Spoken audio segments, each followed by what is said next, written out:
Right, so off we go. I know that the director Bruce Hendricks, having introduced you on the Hannah Montana 3D concert movie, decides to pay a little homage to the Beatles' Hard Day's Night here in parts, and it's always a very dangerous thing, kind of comparing yourself to the Beatles. Did you go back and look at that movie? Was there certain things he said, let's have a look at these kind of ideas for this one? I think it was definitely an inspiration for us.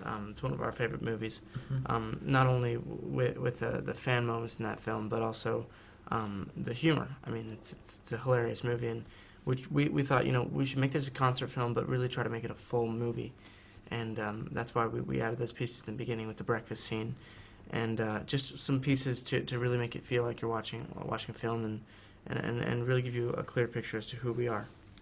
You get a good clear picture of your fans as well, and I was just thinking the fact that you have some famous fans, like when you've got Barack Obama's daughter, is kind of crazy. Like, is it Malia or Amelia? I'm not sure. I don't know how to pronounce her name. I'm not sure either. Right, Sasha Malia. Yeah. Right, but that must get kind of surreal when you know there's people like that, everywhere. But just that idea that sort of devotion, you can see it in the film too, that there are people who would absolutely die just to meet you. I don't know whether that kind of still surprises you or still makes you feel a little bit strange. There's people out there who are obsessed. It definitely always is still a surprise. You wake up every morning and then you realize, wow, I'm still doing this. This is crazy. And I think, especially with the way our fans do, react and show their appreciation, you have a very high level of respect for them, and they do as well for us. And I think it's very, very special. It's been a kind of a bonkers 2 years, and certainly on screen with Camp Rock was a big breakthrough, and you've got Camp Rock 2 hopefully this year. I saw Night at the Museum 2 the other day. I saw you as beautiful cherubs flying around singing songs to Ben Stiller and Amy Adams. You've also got Jonas on television. But what fascinates me most is working with the Farley brothers. I don't know if IMDb have got this wrong, but you're doing Walter the Farting Dog, and the bonus Jonas Frankie's even in there as well. There's always a lot of projects in the works. That was one that's up in the air, but looks like this summer we'll be focusing on our touring, and that'll be our main focus. And I think we're looking forward to that, and also the new album releasing. So we're going to be keeping busy in other ways. Right. Well, when I thought of the Farley brothers, I was thinking, well, here's two guys who would certainly, somewhere between Dumb and Dumber and There's Something About Mary, their purity rings would have exploded, given the sort of people that they are. I don't know how that side of the fact that you are public figures and you have got a certain amount of obligation to fans and to your beliefs. And is that always very easy, especially when you're stepping out with incredibly beautiful women like Taylor and Camilla and all those sort of things? I don't know whether the purity ring gets kind of hot and itchy, or whether it's always, this is okay, I'm a good Christian, I can handle this. I think for us, it's about just taking all of us one step at a time.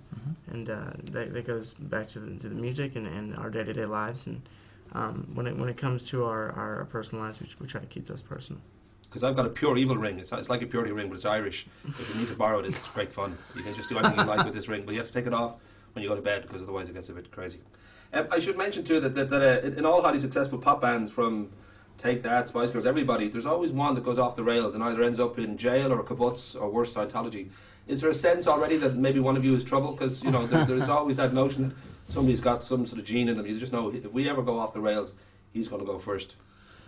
I don't think I reckon it's Joe. Joe has a look about him. Wow, that's a little rough. I don't think anyone ever goes, yep, I'm gonna be a mess in my life. I don't think anyone really does that, but we really hope not, at least. And we're just, like Nick said, taking every day one step at a time, and enjoying every minute of this. It's an amazing ride, and we're very appreciative of what we have, and we remember what it was like not to have the fans, and traveling around in the buses and doing things like that, and being able to even tour. So it's really nice.